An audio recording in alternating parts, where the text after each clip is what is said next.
Hey guys, this is Rob from Next Gen Writer. Do another little video on the M2 Pro, and more specifically the camera system that comes with the M2 Pro for dash cam video recording and monitoring. So this camera is a Sony IMX307 camera or CMOS image sensor with Starvis technology. It records at a resolution of 1080p, and Starvis technology is Sony's improvement on image quality and clarity in low light conditions or nighttime conditions. They've worked on the sensor and really improved what you get in those conditions to give you a better image. You get a nice long lead to run and connect either to the front or back of the motorcycle, and then you get a watertight ceiling connector to make the connection to the host display. So I'll put a link to the CMOS image sensor data from Sony in the description. And if you want more info on the quality of this camera, you can open that up and take a look at it. Okay, let's talk about mounting.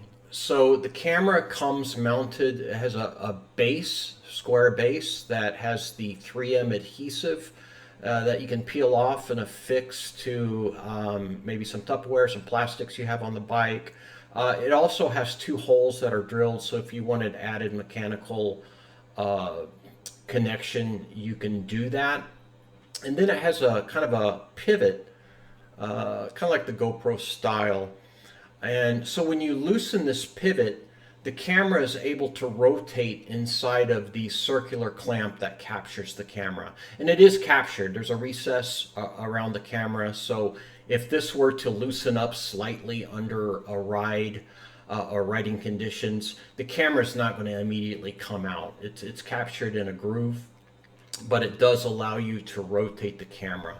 So what that means is if you need to mount onto the top of your bike, you'll be good to go. If you need to invert the camera and mount underneath a trunk, no problem. Just rotate your camera 180 degrees. You can do a side mount or any option in between those. And you just rotate the camera till you get correct orientation, and then you'll get good display on your host and recording to your SD card. So real important. I just wanted to point that out. I don't think I was clear on that in some of the previous videos, but a very good mounting system on the camera and a very high quality camera being delivered by AlienRider Pro. Thanks for watching.